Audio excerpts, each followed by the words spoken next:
وجعلنا منهم أئمة يهدون بأمرنا لما صبروا وكانوا بآياتنا يوقنون.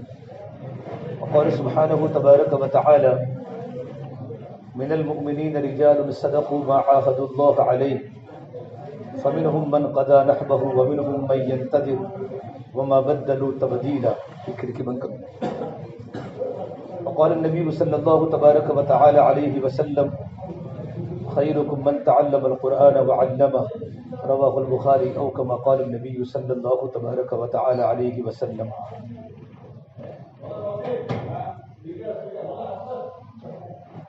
معزز و محترم علماء کرام اور میرے بزرگوں،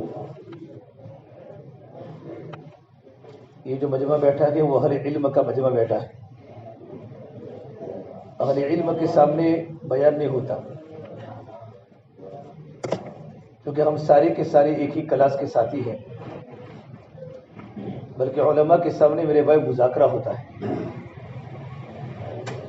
بیان کرنے والے تو ہمارے بڑے ہوتے ہیں، ہمارے بزرگ ہوتے ہیں، جن کا تقوی مثالی ہوتا ہے اور جن کی زندگیاں اللہ کے دین کی محنت کے پیچھے، قال اللہ قال رسول کے پیچھے ان کی زندگیاں لگی ہوتی ہیں. وعد و نصیحت کرنا، بیان کرنا انہی کا حق ہے. ہم تو ایک طالب علم ہیں، اللہ کے راستے میں نکلے ہیں، تو علماء کرام میں آپس میں بیٹھ کر یاد دہانی ہو جائے. وذکر فإن الذکر تنفع المؤمنین، کہ دین کے بارے میں یاد دہانی کیا کرو، کہ دین کی یاد دہانی کرانا ایمان والوں کو نفع دیتا ہے. ہمارے شیخ حضرت مولانا قبر الزمان صاحب الہ آبادی دامت برکات العالیہ فرماتے ہیں کہ ایمان والوں آواز زیادہ مت کرو، ایمان والوں کو ہی نفع ملتا ہے. ایمان والوں کے علاوہ منافقین کو دین کی بات سے نفع نہیں ہوتا، کہ دین کے مذاکرے و دین کی باتوں کا نفع صرف ایمان والوں کو ملتا ہے. اور اللہ تبارک و تعالیٰ نے ہمیں ایمان کے ساتھ، اللہ تعالیٰ نے ہمیں اہل علم بنایا. یرفع اللہ الذین آمنوا منکم والذین اوتوا العلم درجات، کہ اللہ تبارک و تعالیٰ ایمان والوں کے درجات کو بلند کرتے ہیں، اور ایمان والوں میں بھی اللہ تعالیٰ اہل علم کے درجات کو بلند کرتے ہیں. مومنین کے اندر اہل علم بھی ہیں، عوام بھی ہیں، لیکن اللہ تبارک و تعالیٰ نے اہل علم کو الگ سے بیان کیا. حضرت شاہ انور شاہ کشمیری علیہ رحمہ فرمایا کرتے تھے، یہ قرآن کریم کی آیت علماء کرام کے لیے بڑی شان ہے. علماء کی شان کو بیان کیا ہے کہ اللہ تبارک و تعالیٰ کل قیامت کے میدان میں ایمان والوں کے درجات کو ان کے ایمان کے اعتبار سے بلند کرے گا. ایمان والوں کے اندر اہل علم کے درجات کو اللہ تبارک و تعالیٰ اور زیادہ بلند کرے گا. اتنا بڑا مقام ہوتا ہے، اتنی بڑی ذمہ داری ہوتی ہے. اور اللہ تعالیٰ نے ہمیں دو بڑی بڑی نعمتیں دی ہیں، ایمان اور علم. امام غزالی فرماتے ہیں کہ ایمان اور علم اللہ تعالیٰ کی بڑی نعمتیں ہیں. ساری دنیا کی سلامتی علم پر موقوف ہے، اور ساری دنیا کا بقا ایمان پر موقوف ہے. یہ ایمان اور علم اللہ تبارک و تعالیٰ کی بڑی نعمتیں ہیں. جتنی بڑی نعمت اتنا بڑا شکر، جتنی بڑی نعمت ہوتی ہے اتنا بڑا شکر ہوتا ہے.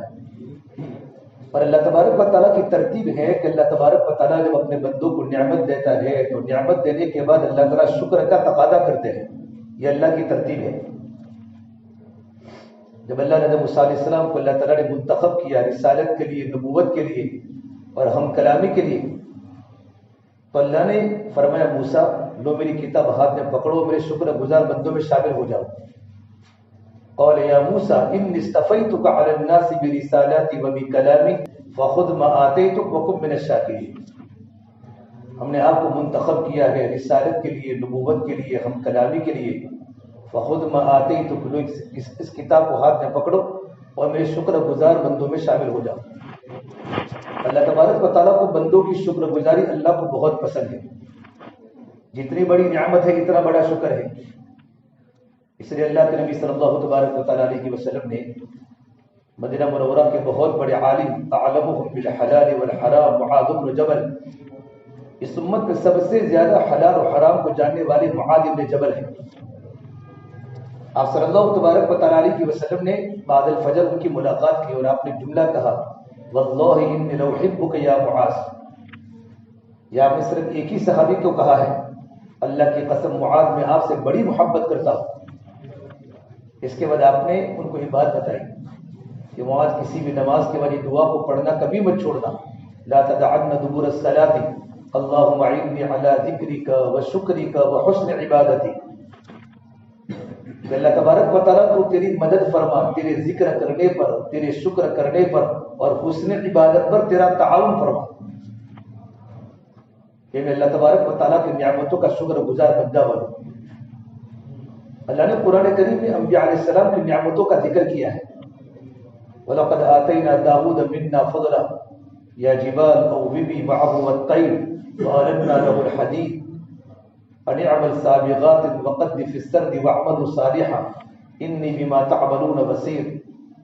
سلیمان کا تذکرہ کیا، وَلِسُلَيْمَانَ الرِّيحَ غُدُوُّهَا شَهْرٌ وَرَوَاحُهَا شَهْرٌ وَأَسَلْنَا لَهُ عَيْنَ الْقِطْرِ وَمِنَ الْجِنِّ مَن يَعْمَلُ بَيْنَ يَدَيْهِ بِإِذْنِ رَبِّهِ وَمَن يَزِغْ مِنْهُمْ عَنْ أَمْرِنَا نُذِقْهُ مِنْ عَذَابِ السَّعِيرِ۔ پھر کام بتایا، يَعْمَلُونَ لَهُ مَا يَشَاءُ مِن مَحَارِيبَ وَتَمَاثِيلَ وَجِفَانٍ كَالْجَوَابِ وَقُدُورِ الرَّاسِيَاتِ۔ یہ تمام کی تمام نعمتیں دینے کے بعد اللہ تبارک و تعالیٰ نے آل داؤد سے شکر کا تقاضا کیا، يَعْمَلُ آلَ داؤد شکرا، کہ داؤد کے خاندان والوں تمہاری کارگزاری شاکرانہ بناؤ، تمہاری کارگزاری شاکرانہ بناؤ، يَعْمَلُ آلَ داؤد شکرا۔ پھر اللہ تبارک و تعالیٰ نے اپنے بندوں کی رپورٹ سنائی ہے، وَقَلِيلٌ مِّنْ عِبَادِيَ الشَّكُورُ، میرے بہت ہی کم بندے ہیں جو میری نعمتوں کے شکر گزار ہیں۔ اہل علم بیٹھے ہیں، قلیل کے معنی بھی تھوڑا، تنوین بھی تقلیل کے لیے اور میم تبعیض کے لیے، وَقَلِيلٌ مِّنْ عِبَادِيَ الشَّكُورُ، میرے بہت ہی کم بندے ہیں جو نعمتوں کے شکر گزار ہیں۔ ایک مرتبہ حضرت عمر فاروق رضی اللہ عنہ ابی المومنین کعبۃ اللہ کا طواف کر رہے ہیں، ایک بدوی کو دیکھا کہ وہ کعبۃ اللہ کا طواف کرتے کرتے اللہ سے دعا کی، اللہم اجعلنی من اقلۃ، کہ اللہ تعالیٰ مجھے کم لوگوں میں سے بنا دے۔ حضرت عمر نے فرمایا دعا کیا کرتا ہے اللہ تعالیٰ مجھے کم لوگوں میں سے بنا دے؟ اب المومنین کا پہلا چکر تھا، وہ دیہاتی کا بدوی کا 7واں چکر تھا، تو کہا تیرا طواف پورا ہو جاوے تو طواف کے مکمل ہونے کے بعد تو یہاں کھڑا رہنا، یہاں سے ہٹنا نہیں۔ اب المومنین کا طواف جب مکمل ہوا تو آپ نے فرمایا کہ یہ دعا کر رہا ہے اللہم اجعلنی من اقلۃ، یا اللہ پاک مجھے کم لوگوں میں سے بنا دے، تو یہ دعا کا مطلب کیا ہے؟ قبل مومنین میں اپنے گھر پر بیٹھا بیٹھا سورہ سبا کی تلاوت کر رہا تھا، ویسے اس آیت پر پہنچا اعملوا آل داؤد شکرا وقلیل من عبادی الشکور، کہ داؤد کے خاندان والوں اپنی کارگزاری کو شاکرانہ بناؤ، میرے بہت ہی کم بندے ہیں جو میری نعمتوں کے شکر گزار ہیں، تو میں اللہ سے دعا کرتا ہوں کہ اللہ تبارک و تعالیٰ ان کم بندوں میں سے مجھے بھی بنا دے جو تیری نعمتوں کے شکر گزار ہیں۔ حضرت عمر نے اپنے ساتھیوں سے فرمایا دیکھو یہ دیہاتی تو عمر سے بڑا عالم ہے کہ قرآن کریم کی آیت پر عمل کرتا ہے۔ تمام کے تمام صحابہ قرآن کریم کے حافظ نہیں تھے، لیکن تمام کے تمام صحابہ قرآن کریم کے آیتوں کے محافظ تھے، ان کی زندگی قرآن کریم کی آیات کے مطابق تھی۔ تو ایمان اور علم بھی اللہ تبارک و تعالیٰ کی بڑی بڑی نعمتیں ہیں، نعمت کا شکر ضروری ہے، شکر کی وجہ سے اللہ پاک نعمت میں ترقی بھی دیتا ہے اور نعمت باقی بھی رہتی ہے۔ اس لیے اللہ کے نبی صلی اللہ تبارک و تعالیٰ علیہ وسلم کی دعاؤں میں نعمت کے زائل ہونے سے پناہ مانگی ہے، اللہم انی اعوذ بک من زوال نعمتک، کتنی بڑی دعا ہے۔ ہمارے پاس علم کی نعمت ہے، ہمارے پاس ایمان کی نعمت ہے، ہمارے پاس جان اور مال اور صلاحیت ہے، کیپیسٹی ہے، یہ اللہ تیری نعمت کے ظاہر ہونے سے میں پناہ مانگتا ہوں۔ وتحول عافیتک وفجاءت نقمتک وجمیع سخطک، یہ روح ہوتا ہے، یہ اللہ کے نبی صلی اللہ تبارک و تعالیٰ علیہ وسلم کی دعائیں ہیں کہ آپ صلی اللہ تبارک و تعالیٰ علیہ وسلم نے اللہ تبارک و تعالیٰ سے نعمت کے ختم نہ ہو جائے اس کے لیے پناہ مانگی ہے۔ تو قدم قدم پر ہمارے سامنے اللہ کی نعمتوں کا استحضار ہو، جب اللہ تبارک و تعالیٰ کی نعمتوں کا استحضار ہوگا نا تو آدمی نعمت کی قدر کرے گا اور نعمت کا شکر گزار بندہ بنے گا کہ ہم پر کتنی بڑی بڑی اللہ تبارک و تعالیٰ کی نعمتیں ہیں، کتنی بڑی اللہ تبارک و تعالیٰ کی ہم پر نعمتیں ہیں، یہ علم کتنی بڑی علم اللہ تبارک و تعالیٰ کی صفت ہے۔ فرمانا قل هل يستوي الذين يعلمون والذين لا يعلمون، کہ جاننے والے نہ جاننے والے دونوں برابر نہیں ہو سکتے. یہ تو استوا کی نفی علم کے اعتبار سے ہے کہ جاننے والے نہ جاننے والے دونوں برابر نہیں ہو سکتے. ایک تو استوا کی جو نفی ہے نا وہ ذمہ داری کے اعتبار سے ہے کہ جاننے والوں کی جتنی ذمہ داریاں ہیں اتنی ذمہ داری نہ جاننے والوں کی نہیں ہے. اس آیت میں اللہ تعالیٰ یہ فرمانا چاہتے ہیں کہ جاننے والوں کی جتنی ذمہ داریاں ہیں اتنی ذمہ داریاں نہ جاننے والوں کی نہیں ہے. علماء کرام پر جتنی ذمہ داریاں ہیں اتنی ذمہ داریاں غیر عالم کی نہیں ہے. اسے اللہ کے نبی صلی اللہ تبارک و تعالیٰ علیہ وسلم آپ نبیوں کے سردار تھے تو آپ پر ذمہ داری بڑی تھی. صحابہ فرماتے ہیں لیست لہ راحت، ہم نے اللہ کے نبی صلی اللہ تبارک و تعالیٰ علیہ وسلم کو کبھی راحت کی حالت میں نہیں دیکھا. یہاں پر ذمہ داری کا بوجھ تھا. حق بھاری ہوتا ہے، باطل ہلکا ہوتا ہے، اور حق میں بوجھ ہوتا ہے.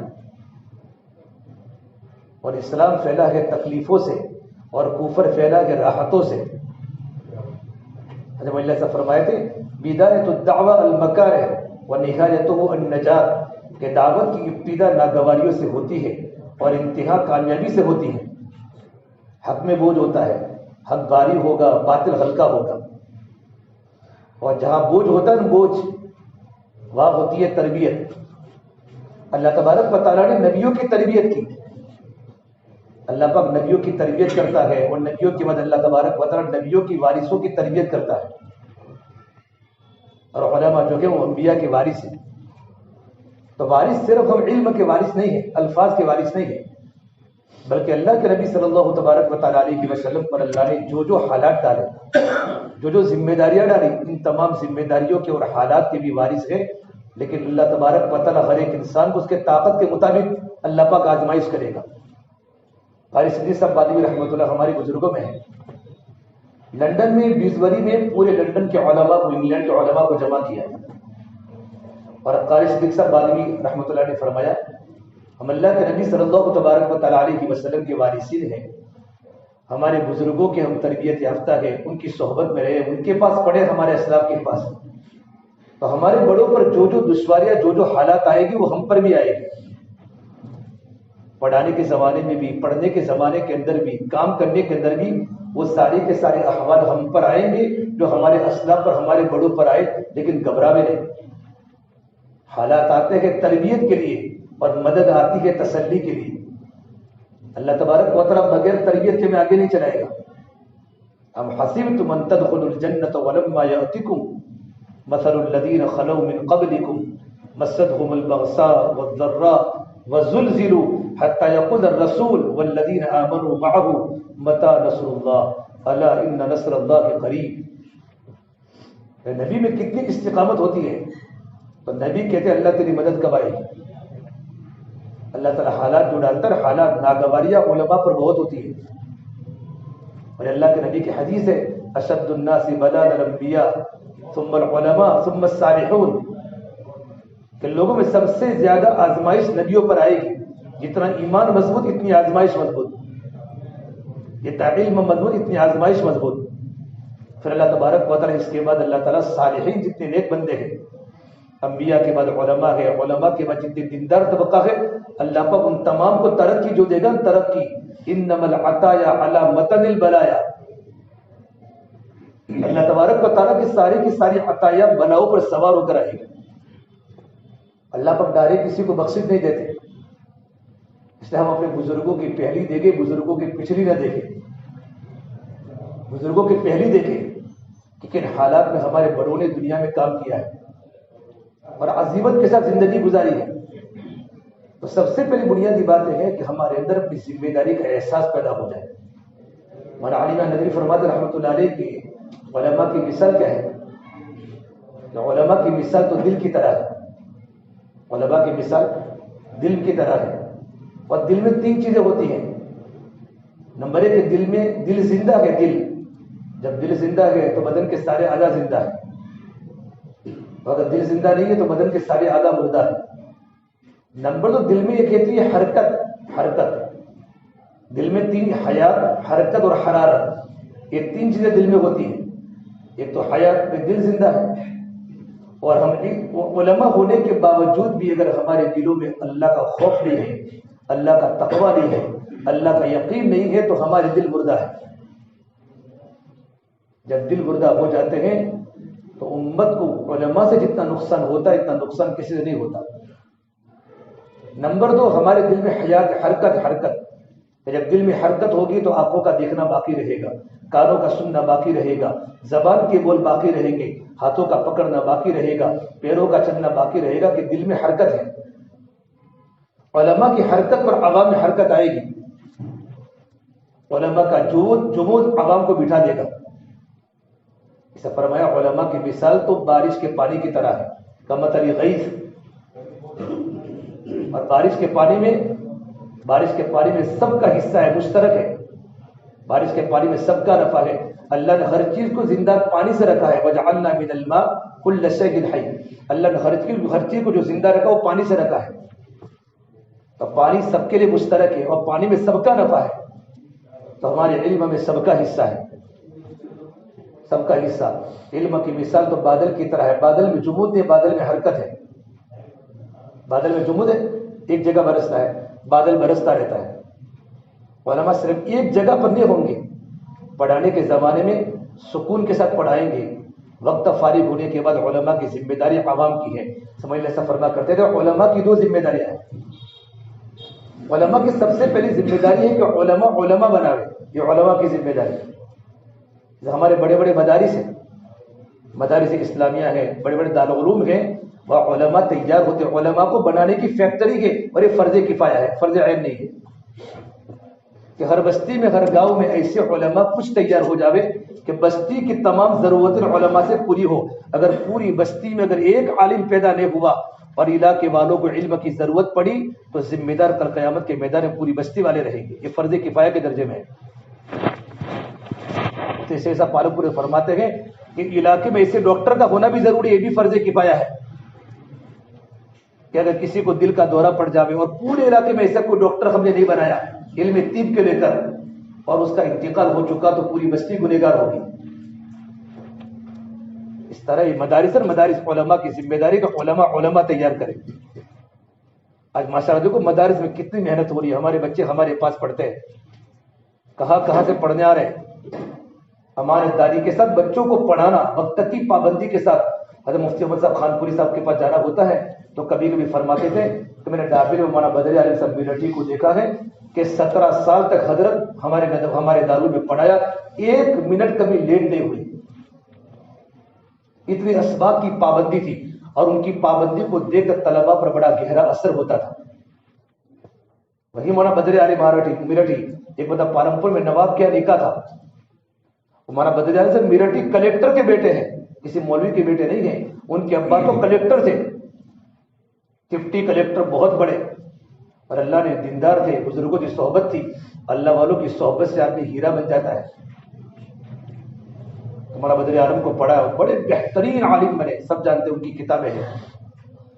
پالمپور نواب کے نکاح میں آئے، مولانا نظری میاں صاحب رحمۃ اللہ علیہ کو سب جانتے ہیں، جو پالمپور کی جو مومن برادری ہے ان کو چمکانے والے، شیعہ سنی بنانے والے، اور ایک ایک بستی میں اون پر محنت کر کے اس برادری کو تیار کرنے والے مولانا نظری میاں صاحب رحمۃ اللہ علیہ گئے۔ پتا چلا کہ حضرت مولانا نظری میاں صاحب پالمپور میں موجود ہے، تو مولانا بدر عالم صاحب ان کو ملنے کے لیے پہنچے۔ تو مولانا نے پوچھا بدر عالم تم کیوں آئے ہوئے یہاں؟ مولانا بڑے عالم تھے، بڑے وقت کے مجدد تھے، تو کہا نواب کی شادی میں آیا تھا۔ کہ تم اور نواب کی شادی؟ اتنے بڑے تم عالم، تمہارے علم کا ڈنکا پوری دنیا میں چل رہا ہے، اور تم نواب، یہاں تو ڈی جے بجیں گے، یہاں تو کیا کیا ہوگا، تم اور نواب کی شادی میں؟ تو کہا مولانا مجھے یہاں کوئی پہچانتا نہیں ہے۔ فرمایا تم تو اپنے آپ کو پہچانتے ہو کہ تم تو عالم ہو، تم تو اپنے آپ کو پہچانتے ہو کہ تم کون ہو، اگرچہ دنیا تم کو نہیں پہچانتی لیکن تم تو اپنی ذات کو پہچانتے ہو۔ یہ جملہ دل پر لگا، ٹکٹ فوراً میرٹ روانہ ہوئے کہ میرا علم مجھے اسی غلط مجلسوں میں جانے کی دعوت نہیں دیتا۔ بزرگوں کی صحبت یافتہ تھے۔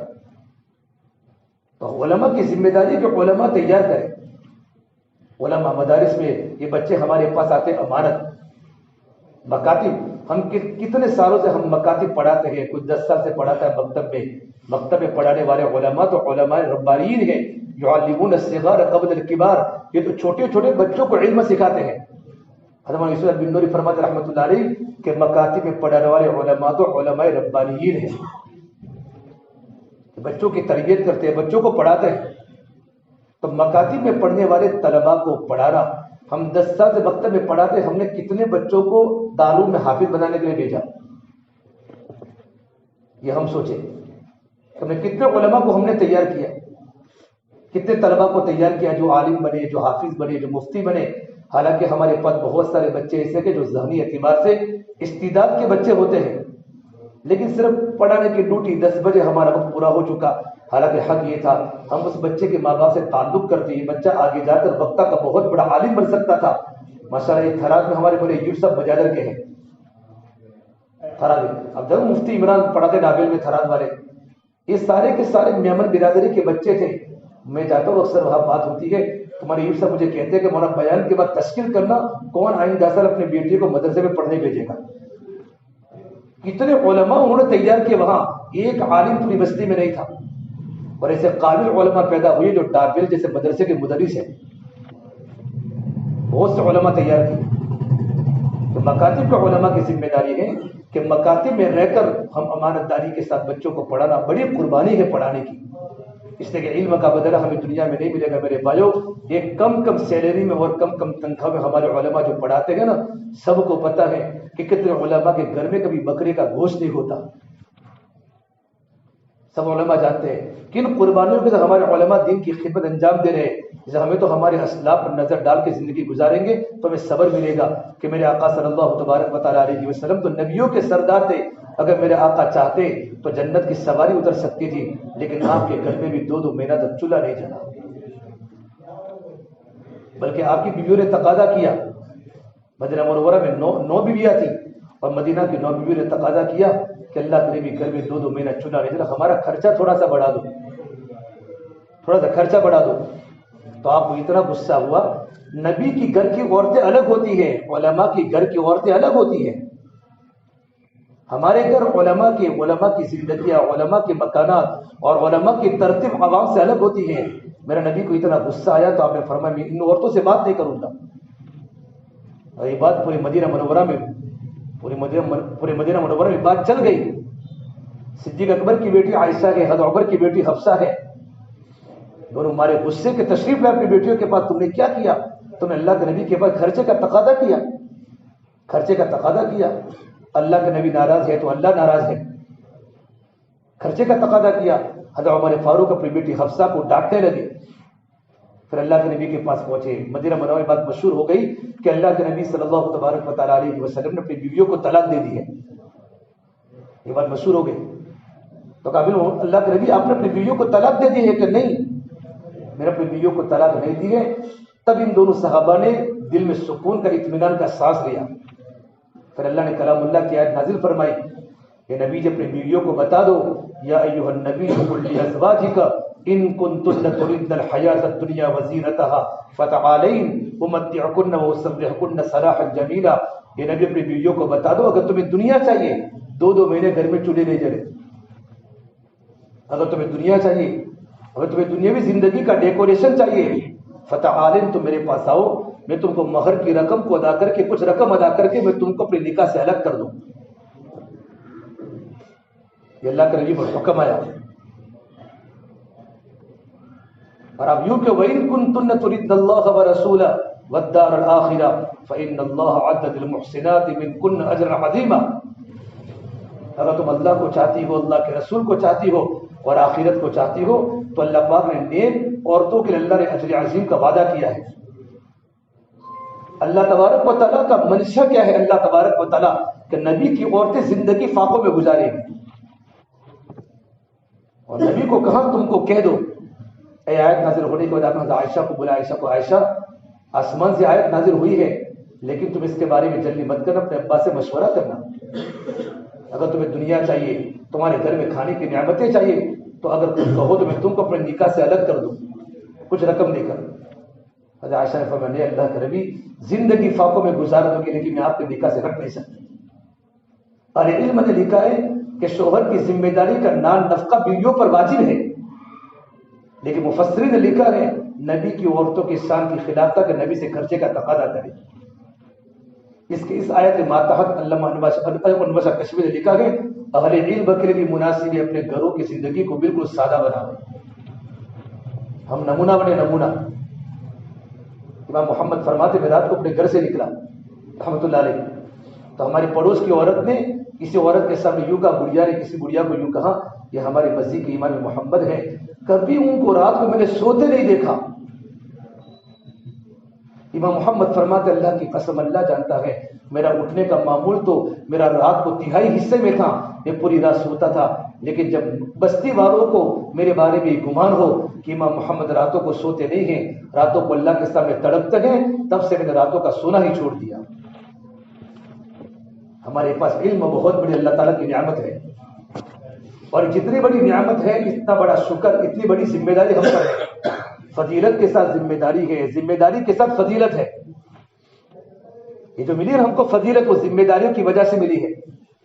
میرے آقا صلی اللہ تبارک و تعالیٰ علیہ وسلم کو جو نبیوں کا سردار بنایا، امام الانبیاء، یہ آپ کی ذمہ داری پورے عالم کی ہے، پورے عالم کی ذمہ داری آپ پر ہے. جب اللہ کے نبی صلی اللہ تبارک و تعالیٰ جبریل کو اصلی حالت میں دیکھا تو آپ جبریل کو دیکھ کر گھبرا گئے. پہلی مرتبہ جب دیکھا اصلی حالت میں، اتنا بڑا فرشتہ، اتنی بڑی خدا کی مخلوق، آپ گھبرا گئے اور گھبرا کر اپنی بیوی کو فرمایا جو مشہور روایت بخاری شریف کی، زملونی مجھے چادر اڑاؤ، مجھے ڈر لگ رہا ہے.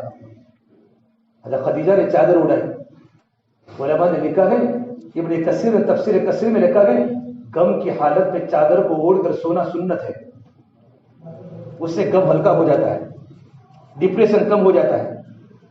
اللہ کے نبی کا سونا اللہ کو پسند نہیں آیا.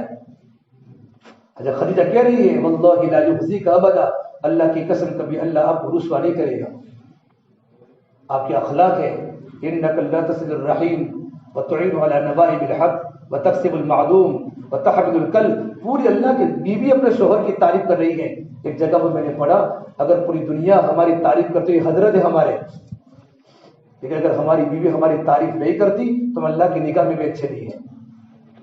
ہماری بیوی اور ہمارا پڑوسی ہماری تعریف کرے کہ بہت اچھے آدمی ہے، پڑوسی بھی کہے، بیوی بھی کہے. اس لیے جو ہم سال میں تھے، سال میں تو پروفیسر نادر علی صاحب ہمارے بزرگ گزرے، بہت بڑے، کتابوں کا بڑا شوق تھا ان کو، اور شیخ زکریا کے صحبت یافتہ بزرگ تھے. ڈاکٹر نادر علی صاحب سب جانتے ہیں. اثر کے بعد ان کی مجلس علماء میں فرمایا تمہارا سال لگانے کا مقصد معلوم ہے؟ ہم کو تو پتہ نہیں، دین کا کام کریں گے، بہت بڑے بیانات کریں گے، اس لیے سال نہیں لگوایا. سال لگانے کا مطلب ہے کہ تم کو بیویوں کے ساتھ رہنے کا طریقہ آ جائے کہ مولوی کے پاس قلم جلدی چلتی ہے، تم کو کیسے زندگی گزارنی بیویوں کے ساتھ. اگر تم نے اپنی بیوی کے ساتھ زندگی اچھی گزاری، تمہارے پورے خاندان میں تمہاری بیوی تم نمونہ بنو گے کہ بھائی زندگی گزارنی ہو تو مولانا کی زندگی دیکھ لو، کیا ان کے گھروں میں محبت کی فضا ہے، اور ان کے گھروں میں کیا سادگی ہے، ان کے گھروں میں کیا دین کے چشمے ہیں. بیوی نے تعریف کی. آپ چادر اوڑھ کر سوئے تھے نا، تو اللہ نے کلام اللہ کی نمبر 2 کیا ہے. پہلی آیت کون سی؟ اقرا. نمبر 2 یا ایھا المدثر، یہ چادر کو اوڑھنے والے نبی ہم نے آپ کو سونے نہیں بھیجا. قم قم حبیبی کم تنام الشمس والقمر لا ینام. نبی سورج بھی سوتا نہیں، چاند بھی سوتا نہیں، آپ سو گئے. قم فانذر، اٹھو اٹھو. فتاکی مع الوسط کے لیے ہے، نبی اٹھتے ہی اپنی امت کو جہنم کے عذاب سے ڈراؤ. فانذر وربک فکبر، اپنے رب کی بڑائی کو بیان کرو. یہ آیات کے نازل ہونے کے بعد آپ صلی اللہ تبارک و تعالیٰ علیہ وسلم نے اپنی بیوی کہا خدیجہ کو، یا خدیجہ الفراش لا راحت بعد اليوم، ایک خدیجہ میرے بستر کو لپیٹ کے رکھ لے، آج سے میرے آرام کے دن چلے گئے. یہ ذمہ داری ہے. ان قطع ایام النوم والراحہ، آج سے میرے سونے کے دن بھی چلے گئے اور آج سے میرے آرام کے دن بھی چلے گئے. پھر اللہ کے نبی رو پڑے. روایت میں روتے روتے داڑھی تر ہو گئی. تو خدیجہ اللہ نے مجھے پورے عالم کا نبی بنا کر بھیجا ہے. قل یا ایھا الناس انی رسول اللہ الیکم جمیعا، پورے عالم کا نبی بنا کر بھیجا ہے. لیکن چاروں طرف صنم صنم کی صدائیں ہیں، اور صنم کے ماحول میں سمجھ کی بات کو کون سنے گا؟ باطل کے ماحول میں اللہ کی توحید کو کون سنے گا؟ انسان ذمہ داری کی بنیاد پر نہیں تھکتا، ذمہ داری کے احساس پر تھکتا ہے. مجھے ذمہ داری، میں نے 9 سال مدرسے میں فارغ کیے ہیں، اور اپنے ماں باپ نے کن پریشانیوں میں مجھے اور آپ کو پڑھایا ہے. اگر میرے ماں باپ کا ذہن دعوت کا نہ ہوتا تو وہ عالم بھی نہ بنتے. ان کی پیچھے تم نے تشکیلیں کی ہوگی چلے کی 4 مہینوں کی, تب جا کر ان کا ذہن دینی بنا گئے, تب جا کر مزدوری کرتے کرتے ہم کو مدرسے میں پڑھنے کے لیے بھیجا ہے. ہم سے زیادہ ہماری ماں باپ کی قربانی ہے. ذمہ داری کی وجہ پر انسان نہیں سکتا. ذمہ داری کا احساس, اور احساس وہ چنگاری ہے جو آدمی کو بدلے بغیر نہیں رہتی. احساس وہ چنگاری ہے کہ میں عالم ہوں, میں عالم ہوں. انما یخشی اللہ من عبادہ العلماء. اللہ سے ڈرنے والے صرف حسر ہے نا, اللہ سے ڈرنے والے صرف علماء ہی ہیں.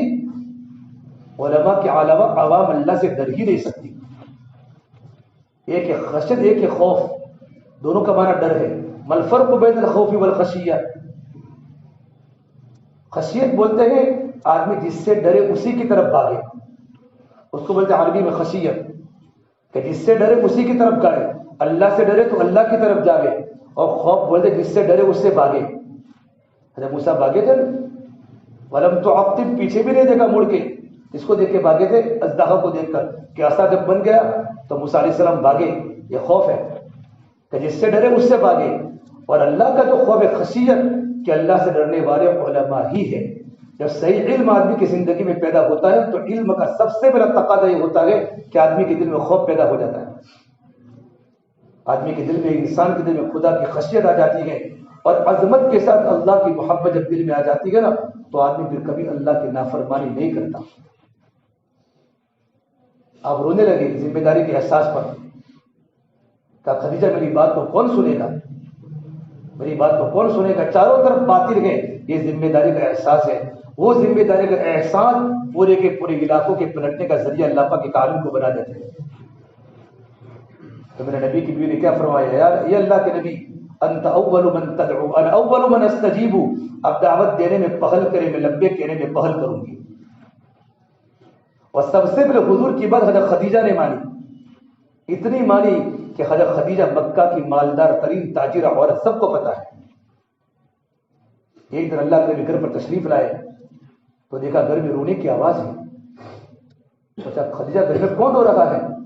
یا رسول اللہ گھر میں کھانا فاقہ مہمان بن کے آ چکا ہے, مارے بھوک کے آپ کی بیٹیاں رو رہی ہیں, میرا سارا کا سارا مال آپ کے دل پر لٹ گیا. اللہ کے نبی کی بیٹیاں, کون باپ اپنی بیٹی کے دکھڑے کو برداشت کر سکتا ہے؟ اللہ کے نبی صلی اللہ تبارک و تعالی علیہ وسلم نے جب یہ دیکھا نا تو آپ گھر پر نہیں گئے, صفا پہاڑی پر پہنچے, جبرائیل ملے. کہا جبرائیل والذی نفس بیدہ محمد ما امثال اہل محمد کفۃ عما شعیر. اس ذات کی قسم جس کے قبضے محمد عربی کی جان ہے, آج میری بچیاں میرے گھر پر موجود ہیں, لیکن میرے پاس مٹھی جو بھی کھلانے کے لیے موجود نہیں ہے. ماشاء فرماتی میں نے حضور کو اس طرح تڑپتے ہوئے دیکھا ہے کہ جب میرے گھر پر باری ہوتی باری تو آپ کو اتنی بھوک ہوتی تھی, اتنی بھوک ہوتی تھی کہ آپ چارپائی کی آتی جو لکڑی اس پر اپنے پیٹ کو لگا کر الٹے ہو جاتے تھے. حضرت عائشہ فرماتی میں اللہ کے نبی کی کیفیت کو دیکھ کر رو پڑتی کہ حضور آپ کو کیا تکلیف ہے کہ عائشہ اتنی بھوک لگی ہے کہ برداشت کے باہر ہے, اور مقام سرکار مدینہ ہے. امت میں کام کرنا تھا آپ کو. ایک مثال بنے, نمونہ بنا. نبی کی مثال تو راعی غنم کی طرح ہے, راعی غنم کی طرح. جیسے بکریوں کا چرواہا, جہاں بکریاں ہوگی وہاں چرواہا ہوگا, جہاں امت ہوگی وہاں نبی ہوگا, جہاں پبلک ہوگی وہاں علماء ہوں گے. علماء ہوں گے. علماء کی سب سے پہلی ذمہ داری کہ علماء تیار کریں. ہمارے پاس ناگور کا بہت بڑا دارالعلوم ہے, مختلف گجرات کے مدارس ہیں. ہمارے مکاتب کے دیہاتوں میں, یہ بننے کے علاقوں کے دیہاتوں میں ایک عالم مقامی دھیردار بن گیا, انشاءاللہ پوری بستی کو جگانے والا بن جائے گا. اب راجستھان کے باڑمیر کے علاقوں میں اور ادھر کے علاقوں میں آپ جاؤں گے, پتھر توڑنے والوں کے بچے بڑے بڑے علماء بن گئے کہ دور دور سے علماء پڑھانے آئے تھے, اور ان بچوں پر کہ بھی اس کا باپ خرچہ دے نہیں سکتا, آپ خرچے کی فکر مت کرو, میں اپنے بیٹے کو مدرسے میں پڑھنے لے جاتا ہوں. ماشاءاللہ ہم نے دیکھا افریقہ کے علاقوں میں اللہ کے راستے میں دیکھا تو وہاں علماء کے اردو بولتے ہیں, اردو بولتے علماء کافی ملے. اردو مطلب تم اردو بولتے ہو, تم تو افریقی ہو. کہ یہاں رائے گڑھ کی جماعت آئی تھی, پڑوس کے ملک کی جماعت آئی تھی, جماعتوں میں علماء ہوتے ہیں. تو ہم راستوں میں کھیل رہے تھے ان علماء نے سوچا اس ملک میں اگر کام کو زندہ کرنا ہو، دین کا کام، مدارس کو زندہ کرنا ہو، مکاتب کو زندہ کرنا ہو اور اصلاح معاشرات کا کام کو زندہ کرنا ہو تو مقامی علماء کی ضرورت ہے۔ تو ہم کو پکڑا کہ تم پڑھنے آؤ گے ہمارے ساتھ۔ ہم تو چھوٹے چھوٹے تھے، کھیلتے تھے، گھر میں کھانا بانا کچھ تھا نہیں۔ افریقہ میں حالت میں ایک مرتبہ دیکھا کہ ہم ہماری جماعت کے ساتھی چائے پی رہے تھے تو ایک ساتھی آیا دوڑتا گھوڑا، باہر دیکھ رہے ہیں کیا ہوا، تو وہاں بارش کے موسم میں بادلوں میں سے کیڑے گرتے ہیں تو بچے کیڑے کھا رہے تھے بھوک کی وجہ سے۔ اور مدرسے کی چھٹی ہوئی، ایک بڑا مدرسہ چھٹی ہوئی تو ان کے پاس چھوٹی چھوٹی پیالیاں تھیں اور ایک پیالی لے کر پورے کے پورے گلیوں میں گھومنے لگے، لوگوں کے گھروں پر آٹا دے دو آٹا دے دو۔ لیکن میں نے دیکھا سارے کے سارے بچوں میں، کچھ بچوں کے کٹوروں میں اتنا چنے کا آٹا ہے، باقی سارے کے سارے بچے روتے روتے واپس آ گئے۔ مدرسوں میں کھانے کا نظام ہی نہیں ہوا، لیکن ماں باپ اپنے بچوں کو عالم بنا رہے ہیں۔ اتنی بھوک ہے ہم سوچ نہیں سکتے، لیکن زبان پر ایک شکوہ کا جملہ نہیں ہے۔ ہمارا ظاہر ہے، ان کا باطن ہے۔ جب بیچتے ہیں جماعتوں کو تو یہ کہتے ہیں اپنا ظاہر وہاں لے کے آئے، ان کا باطن لے کے آئے۔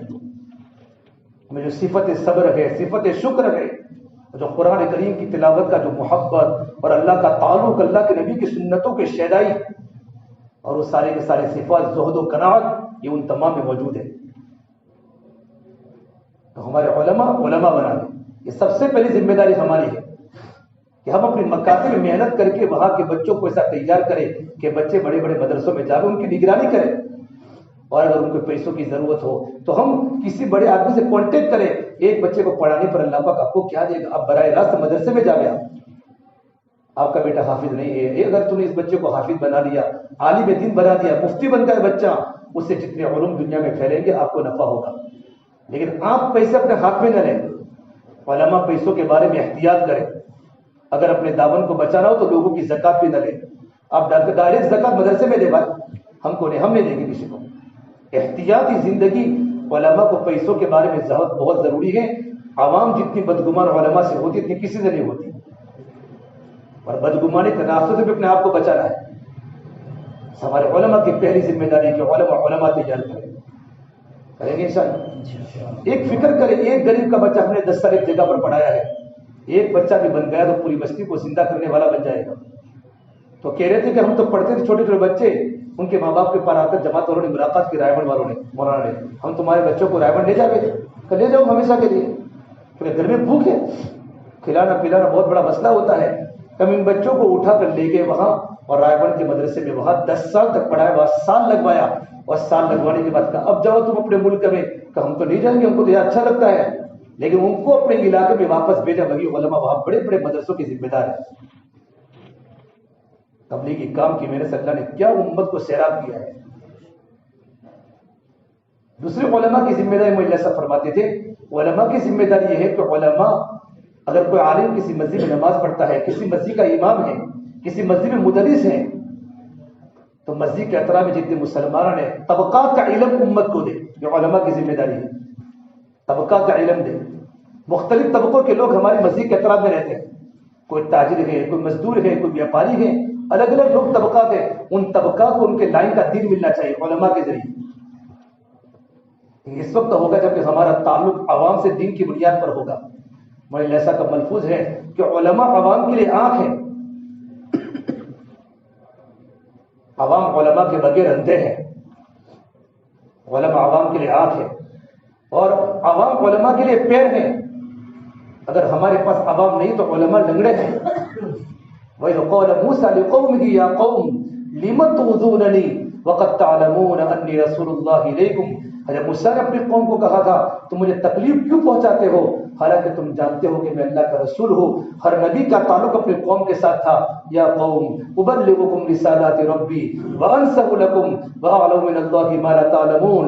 میں تمہارے سامنے اپنے رب کے پیغامات کی تبلیغ کرتا ہوں اور میں تمہارے خیر خواہ ہوں۔ نبی اپنے امت کے لیے خیر خواہ ہوتا ہے۔ اس سے مجھے ایسا فرماتے ہیں ہمیں دعوت کے کام کا ہمارا طرز معاشرت کا ہے، دھوکے حکم کا نہیں ہے، معاشرت۔ جس طرح کی برات اپنے گھر میں معاشرت کو قائم کرتا ہے، تبلیغ کا پورا انداز معاشرت کا ہے کہ لوگوں کو بھائی بنا کر کام کرو۔ بیوی کو بیوی بنانا بہت آسان ہے، بیوی کو دوست بنا کر بیوی کو سمجھاؤ، اس طرح ہم اللہ کے راستے میں نکلتے ہیں اور ایک بھائی کی ملاقات کرنے کے لیے کتنی خوشامد کرتے ہیں، کتنی خوشامد کرتے ہیں، اس طرح بیوی کو دین پر لانے کے لیے بیوی کی خوشامد کرو تو بیوی ہماری بات قبول کرے گی۔ دعوت دینے کے نبیوں میں صرف دو صفتیں تھیں، ایک ترغیب اور ایک اخلاق۔ اتبعوا من لا يسألكم اجرا وهم مهتدون، حبیب نجار نے کہا تھا ان لوگوں کی اتباع کرو، یہ تم سے دعوت کا اجر نہیں مانگتے اور ان کی زندگی مہتدی کی زندگی ہے، جیسے ان کی دعوت ہے ویسے ان کی زندگی ہے۔ یہ بولتے مہتدی، جیسے ان کی زندگی ہے ویسے ان کی دعوت ہے۔ اور ہر نبی نے اپنی قوم کے سامنے دو باتیں کہی، انی لکم ناصح امین، میں تمہارے خیر خواہ ہوں۔ علماء عوام کے لیے خیر خواہ بنے، اور پوری دین کا خلاصہ خیر خواہی ہے، الدین والنصیحہ، کہ دین تو خیر خواہی کا نام ہے، لیکن دین کی خیر خواہی صرف تقریروں سے نہیں آتی۔ وما علینا الا البلاغ نہیں ہمارے ہاں، مولانا صاحب فرماتے تھے وما علینا الا البلاغ دل تک ہے، خالی بات پہنچا دینا نہیں، بات ان کے دلوں تک پہنچے، اور بات دلوں تک جو پہنچتی ہے وہ محنت سے پہنچتی ہے، نبیوں کا طرز انداز سے بیان کا نہیں ہے۔ اب سیرت صحابہ پڑھے، سیرت انبیاء پڑھے، نبی گلیوں میں گھومتے تھے۔ اللہ کے نبی صلی اللہ علیہ وسلم منیب اجد فرماتے ہیں کہ میں نے اللہ کے نبی صلی اللہ تبارک و تعالیٰ علیہ وسلم کو دیکھا، آپ فجر کی نماز کے بعد ملاقاتوں میں نکلے، اللہ کے نبی فجر کے بعد مکی زندگی میں، اور ایک انسان نے میرے نبی کے چہرے پر تھوکا، فمنہم من تفل فی وجہہ، نبی کے چہرے پر تھوکا کوئی معمولی بات ہے؟ اگر کوئی مقتدی ہمارے چہرے پر تھوک ڈالے فوراً استعفا، کل سے میں نہیں آؤں گا۔ عوام کا کام ہے بے عزتی کرنا، جب ہماری خدمت عوام پر لگے گی، ہمارا دوڑنا تو ہمارا دوڑ دھوپ، اور ہمارا 10 بجے کے بعد مدرسے کے بعد ایک ایک انسان کو پکڑ کر ان کے گھر پر جا کر مستغنی ہو کر ان کے مال سے، اور ہمارا اندر کا درد امت کے پیچھے ہوگا، امت ہمارے ہاتھ پیر کا پانی پیے گی۔ دعوت کی ابتدا ایک گراوٹ ہے اور دعوت کی انتہا اکرام ہے۔ بدایت الدعوہ المکارہ و نہایتہ النجات، کہ دعوت کی ابتدا ناگواریوں سے ہوگی اور انتہا کامیابی سے ہوگی۔ اللہ کے نبی کے چہرے پر تھوکا کوئی معمولی بات ہے؟ قرآن کریم اللہ کے نبی کے چہرے کی قسم کھائی ہے۔ امام راضی تفسیر کے کنگ ہے، ان کے 3 ترجمے ہیں۔ والضحیٰ ایک ترجمہ ہے نبی تیرے روشن چہرے کی قسم، واللیل اذا سجا تیری سیاہ زلفوں کی قسم، ما ودعک ربک وما قلی تیرا رب تجھے کیسے چھوڑ سکتا ہے، وللآخرۃ خیر لک من الاولی نبی جی آخرت دنیا سے بہتر ہے، ولسوف یعطیک ربک فترضی اے میرے پیارے محبوب پروردگار عالم، تیری قربانیوں پر، تیری عبادات پر، تیری محنتوں پر اللہ پاک آپ کو اتنا دینے والا ہے کہ نبی جی آپ راضی ہو جائیں گے۔ لوگوں نے نبی کے چہرے پر تھوکا ہے، آپ نے بد دعا نہیں دی۔ تھوڑے سے آگے گئے تو لوگوں نے نبی کے چہرے پر مٹی ڈالی، وَمِنْهُمْ مَنْ حَقَّ عَلَيْهِ التُّرَابُ، نبی کے چہرے پر مٹی ڈالی۔ آگے گئے تو لوگوں نے میرے نبی کو گالیاں بولی، گالیاں۔ ہم ایک بار پٹنہ سے عرب کی جماعت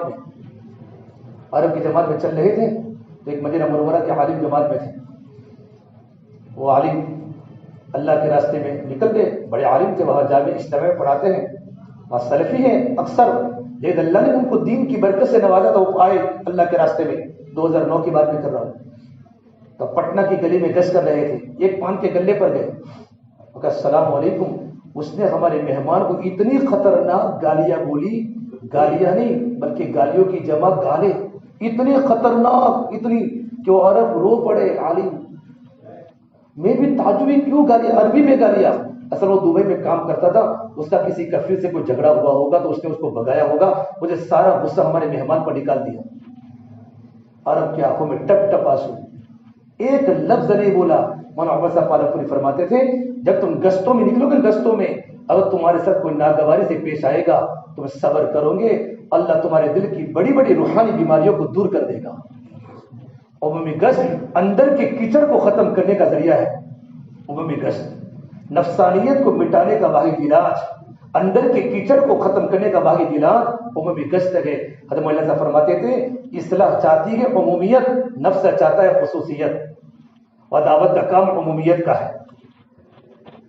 ہماری زندگی عمومیت کے ساتھ گزرے، خاموش رہے۔ مغرب کی نماز میں، مغرب کی نماز پر کسی عالم کا بیان تھا عربی کا، اس کے بعد میں ان کے پاس گیا، اتنا دل رو رہا تھا ایک عرب عالم کو اتنی گالیاں ہندوستان میں پڑی، پھر وہ نماز کے بعد انہوں نے نماز کی نیت باندھ لی اور نماز کی نیت میں وہ آیت پڑھتے ہیں اور ٹپ ٹپ آنسو گر رہے تھے، وَلَقَدْ نَعْلَمْ أَنَّكَ يَضِيقُ صَدْرُكَ بِمَا يَقُولُونَ، نبی ہم جانتے ہیں آپ کا سینہ تنگ ہو رہا ہے ان مشرکین مکہ کی وجہ سے، اِنَّا كَفَيْنَاكَ الْمُسْتَهْزِئِينَ، یہ رکوع پڑھتے پڑھتے رو رہے نماز میں۔ جب ان کی نماز پوری ہوئی تو میں ان کے پاس گیا، شیخ تو مجھے کہا میرے صاحب مجھے کوئی تسلی کی بات مت کرو، مجھے تبلیغ آج بھی سمجھ میں آئی ہے، تبلیغ آج ہی سمجھ میں آئی ہے۔ میں کہا کئی فہم تو تبلیغ ایسے، اب وہ تبلیغ کیسے آج سمجھ میں آئی کہ مولوی صاحب مجھے وہ انسان آپ کے یہاں کا نوجوان جب مجھے گالیاں بول رہا تھا، اللہ جانتا میرا دل کا تار تار ٹوٹ رہا تھا، مدینے میں مجھے کوئی ملاقات نہیں کر سکتا، سیکیورٹی ہوتی ہے، آج مجھے سامنے وہ گالیاں برمنا بول رہا تھا، دل کا اندر کا تار تار کٹ رہا تھا۔ اس وقت مجھے میرے نبی کے طائف کے زمانے کے پتھر یاد آ گئے کہ گالی کا اتنا خطرناک اثر ہے، جس نبی کے نبیوں کے سردار کو 10 میل تک دوڑایا تھا اور نبی کی ایڑیاں خون سے تر بتر ہو گئی تھی، اس نبی پر کتنا بڑا اثر ہوا ہوگا۔ تب بھی نبی اللہ کے سامنے کھڑے کر یہ دعا فرمائی، اللہم انی اشکو ضعف قوتی وقلت حیلتی وہوانی علی النار یا ارحم الراحمین، یا اللہ میں تو اپنی کمزوری کی شکایت کرتا ہوں، میں تو اپنی کمزوری کی شکایت کرتا ہوں کہ ہمارا یہ کام بغیر قربانی کے زندہ نہیں ہوگا، بغیر قربانی کے دعوت کا کام زندہ نہیں ہوگا، ہمارے کام میں پھولوں کے سین نہیں ہیں، ہمارے ہاتھوں کانٹوں کے سین ہے۔ علماء کی نمبر 2 کی ذمہ داری ہے کہ علماء طبقات کا علم دے۔ جب میرے نبی آگے گئے تو لوگوں نے گالیاں بولی، یہاں تک کہ سورج سر پر آ چکا، حتی انتصف النہار، زوال کا وقت شروع ہو گیا، آپ گھر پر آئے، آپ کے چہرے پر تھوک بھی ہے، گرد و غبار بھی ہے، گالیاں سن سن کے دل ٹوٹ چکا ہے۔ آپ کی بیٹی حضرت زینب نے دیکھ لیا، فاقبلت جاریہ بعصر من ماء، پیالی میں پانی کو لے کر نبی کے چہرے کو دھونے لگی، حضور کے چہرے کو دھو رہی تھی اور رو رہی تھی۔ آپ نے کہا میری بیٹی تو مت رو، اللہ پاک تیرے ابا کے آسمانوں پر حفاظت کر رہا ہے، میں اور آپ ان کے وارث ہیں، ہم دنیا داروں کے وارث نہیں ہیں، دنیا داروں کی میں اور آپ وارث نہیں ہیں، ہماری نظر دنیا پر نہیں جائے گی۔ ولولا ان يكون الناس امه واحده لجعلنا لمن يكفر بالرحمن لبيوتهم سقفا من فضه ومعارج عليها يظهرون ولبيوتهم ابوابا والسرر عليها يتكئون وزخرفا وان كل ذلك لما متاع الحياه الدنيا والاخره عند ربك للمتقين۔ اللہ فرماتے ہیں اگر مجھے ایمان والوں کی ایمان کے خطرے کا اندیشہ نہ ہوتا تو میں غیر مسلموں کی گھروں کی چھتوں کو اور ان کی سیڑھیوں کو سونے کی بناتا، کیونکہ دنیا اللہ کے ناقابل چیز ہے، سونے کی بناتا، لیکن ایمان والے ان سونے اور چاندی کو دیکھ کر اپنے ایمان کو چھوڑ دیتے۔ ہماری ذمہ داری ہے کہ اپنی مسجد کے اطراف میں مسلمانوں کی تعداد ان کو علم دے، تاجر کو تجارت کا علم ملے، ہمارے جمعہ کے بیانات مطالعوں سے ہو اور بیانات میں کس سے کہانیاں نہ ہو، بلکہ موقع محل کی موٹی موٹی بات کہ مجمع 10 منٹ کی بات لے کر ہمارے پاس آتا ہے، یہ 10 منٹ ان کے سامنے دین کی بات صحیح انداز سے پہنچائی جائے، موٹے موٹے انداز میں، اور ہم محنت کر کے مجمع کو تیار کریں۔ ہماری نظر ہو ہماری مسجد کے اطراف میں 224 مکان ہیں، 410 مکان ہیں، فجر میں کتنے ہیں؟ اللہ کے نبی صلی اللہ تبارک و تعالی علیہ وسلم صحابہ کرام کا تفقد کرتے تھے، اور عمر کی مشہور روایت ہے فضل اعمال میں کہ دیکھا سلیمان بن حیثمہ فجر میں موجود نہیں ہیں، فوراً ملاقاتوں میں نکلے، اب المومنین ان کے گھر پر پہنچے، سلیمان کہاں ہے؟ کہ سلیمان پوری رات نفلیں پڑھتے پڑھتے پڑھتے صبح کی آنکھ لگ گئی اور سو گئے، فجر کی نماز گھر پر پڑھ کر۔ فرمایا کاش سلیمان پوری رات نفلیں نہ پڑھتے اور فجر کی نماز مسجد میں جماعت سے پڑھتے، تب بھی فرمائی۔ ہماری ذمہ داری صرف میرے اتنی نہیں ہے، مفتی احمد خان سے فرماتے ہیں کہ ہماری ذمہ داری مدرسے میں ہم نے عقد اجارہ کیا ہے کہ میں 2 گھنٹے پڑھاؤں گا، 3 گھنٹے پڑھاؤں گا، 4 گھنٹے پڑھاؤں گا، یہ ہمارا عقد اجارہ ہے مدرسے کی تعلیم کا، لیکن ہم عالم ہونے کے ناطے ہماری ذمہ داری تو 24 گھنٹے کی ہے، 24 گھنٹے کی ذمہ داری بحیثیت علم کی ہماری کہ ہم اس علاقے میں بڑا جو علاقہ کا پورا پیاسا علاقہ ہے، اور پوری بوجھ کی مسجدوں میں جا کر دیکھو نمازیوں کی تعداد کتنی ہے، ادارے میں پڑھانے والے علماء کو وقت نہیں ملتا، پہنچانے کا وقت نہیں ملتا، ان کے پاس کتابوں کا مطالعہ ہے، کتابوں کی اسٹڈی کرنا ہے. لیکن مکاتب میں پڑھانے والے جو علماء جو 10 بجے فارغ ہو جاتے ہیں، بھائیو ہماری ذمہ داری بنتی ہے ہم وقت لے کر ہم ایک ایک گھر کو ٹارگٹ بنا کر، نشانہ بنا کر نوجوانوں کے لوگوں کی ملاقات کریں. ہماری ذمہ داری موقع محل کا علم دینا. اللہ کے نبی صلی اللہ تبارک و تعالیٰ علیہ وسلم صحابہ کے ساتھ حدیبیہ کے مقام پر تھے، حدیبیہ کے مقام پر، اور رات کو بارش ہوئی. حدیبیہ کے مقام پر بارش ہوئی تو آپ نے فجر کے بعد بیان کیا موقع محل کا دین، لوگوں کے عقائد کو درست کرنا، یہ موقع محل کا دین ہے. آپ نے فرمایا آج مجھے میرے اللہ نے فرمایا کہ کچھ لوگ ایمان والے گئے، کچھ لوگ مرتد ہو گئے.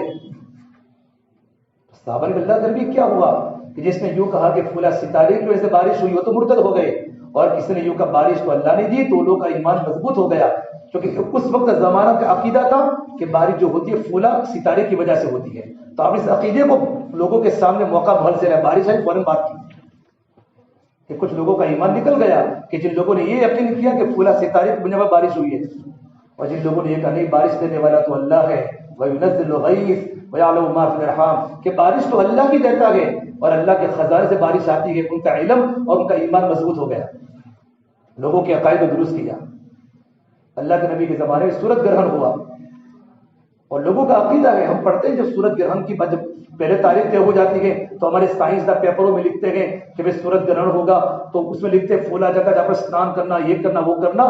جب غیر مسلم اپنے عقائد کو پیپروں میں اخباروں میں لا کر امت کے ایمان کو بگاڑتے ہیں، ہمارا حق بنتا ہے اس وقت تک کہ موقع محل کو دے کر لوگوں کے عقائد کو درست کریں. اللہ کے نبی فجر میں کھڑے ہو گئے مسجد میں، اور اس دن ان کے بیٹے ابراہیم کا انتقال ہو گیا. ابراہیم کا لوگوں کا یہ عقیدہ تھا کہ سورج گرہن کیوں ہوتا ہے، کسی بڑے انسان کے پیدائش پر یا بڑے انسان کی موت پر سورج گرہن لگتا ہے. یہ لوگوں کا عقیدہ زمانے جاہلیت میں. تو آپ نے فوراً اس عقیدے کو درست کیا کہ میرا بیٹا ابراہیم کا انتقال ہوا ہے، لیکن یہ تو اللہ تبارک و تعالیٰ کی دونوں کے دونوں نشانیاں ہیں. اللہ کے حکم سے سورج گرہن ہوتا ہے، اس کا تعلق کسی کی حیات کسی کی موت سے نہیں ہے. موقع محل کا دین ہمارے علماء کی گہری نظر ہو کہ امت کے سامنے موقع محل کا دین دے تاکہ ان کے عقائد درست ہو. یہ دل کی مثال ہے حرکت کی. جب دل میں حرکت ہوگی نا حرکت، تو انشاءاللہ عوام حرکت میں آ جائے گی.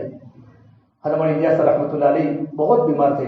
مولانا عالم نبی فرماتے ہیں حضرت مولانا الیاس صاحب کے دل میں دین کے مٹنے کا اتنا درد تھا، اس کا تعلق سننے سے نہیں، اس کا تعلق دیکھنے سے ہے.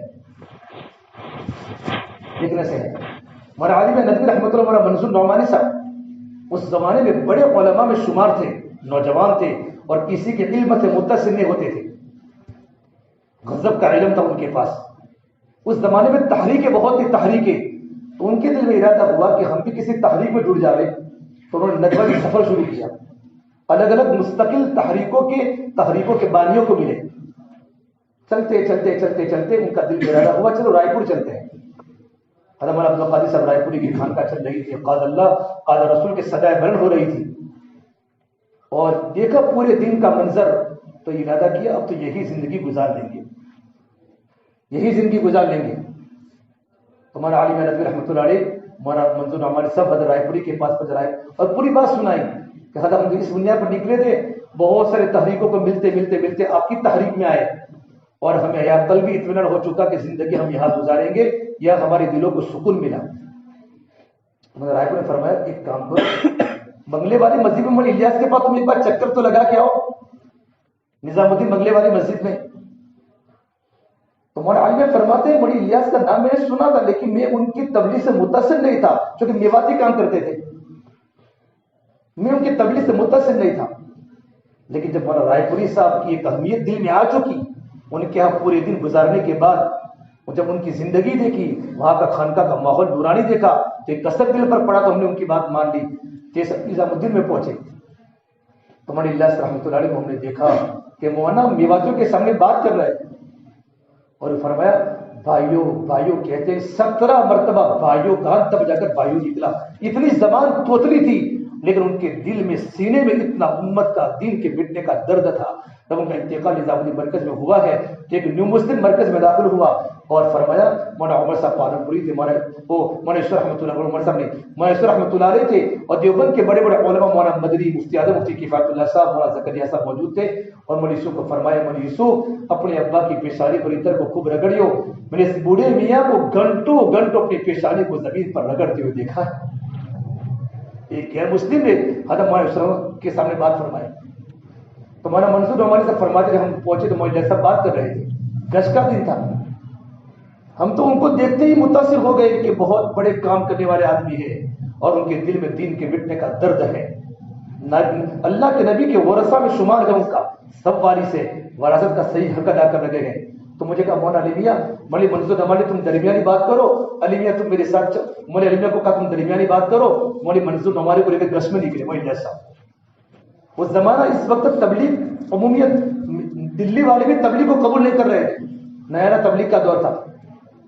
ہمارا منصور نعمانی فرماتے مولانا صاحب نظام الدین بستی سے نکلے، کوئی حضرت کی بات نہ سنتا، کوئی سنتا کوئی نہ سنتا، غیر مہذب طریقے سے لوگ حضرت کا جواب دیتے، حضرت کو عجیب بد اخلاقی سے لوگ پیش آتے، جہاں تک گش کرتے کرتے مینا بازار پہنچ گئے۔ کہا اب مینا بازار کہا، نظام الدین بستی کہا، جمعہ مسجد کے پاس۔ مولانا فرماتے میں تو تھک گیا، میرے تو گھٹنوں میں درد ہو چکا، اتنا لمبا کبھی چلا نہیں تھا۔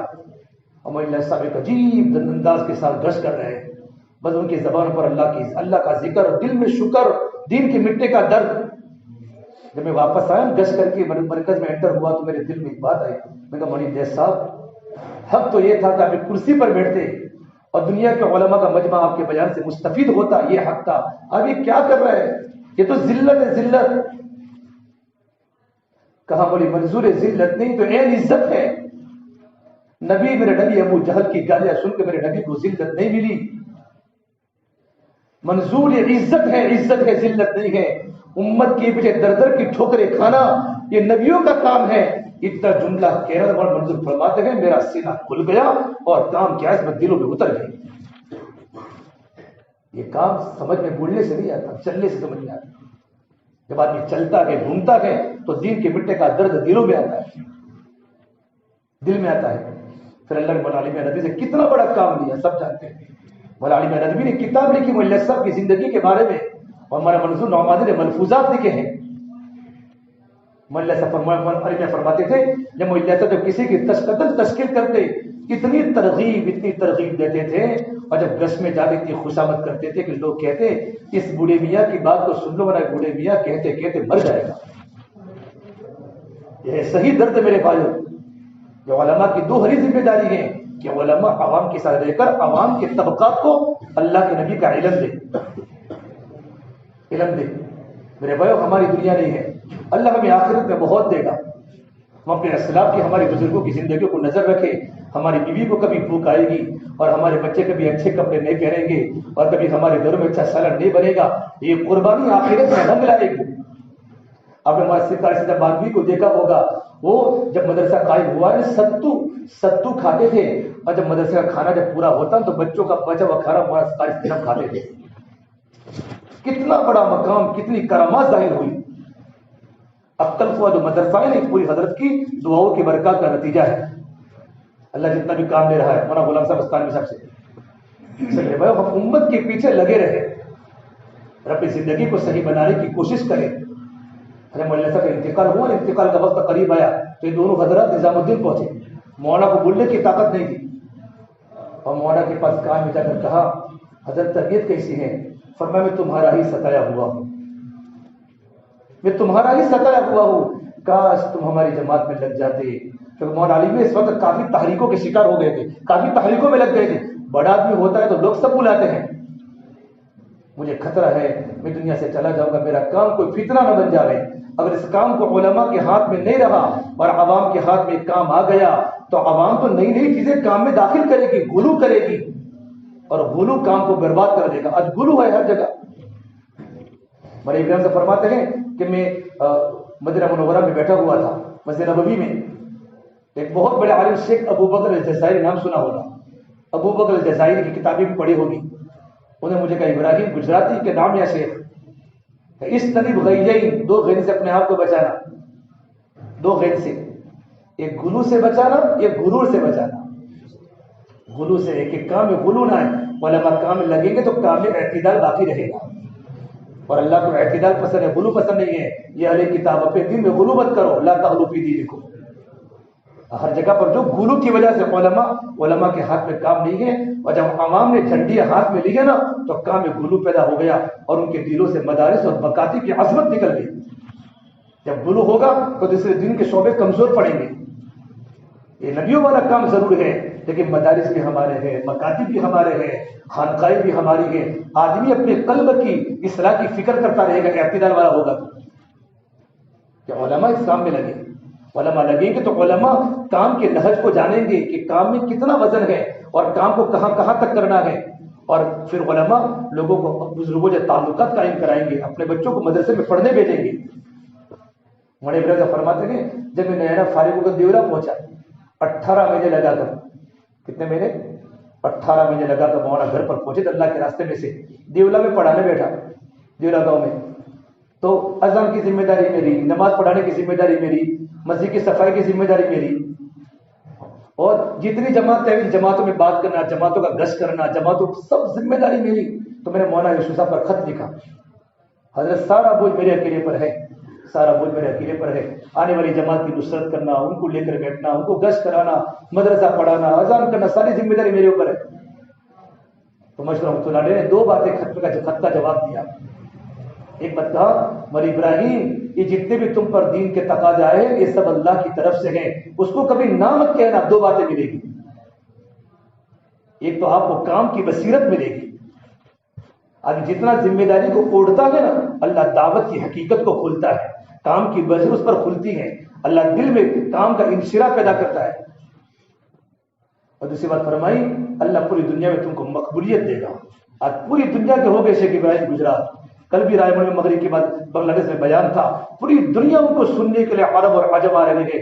ایک چھوٹی سی بستی دیولا تو بہت بڑا گاؤں بن گیا. میرے بھائیو، اللہ نے کیا مولانا کو نوازا ہے.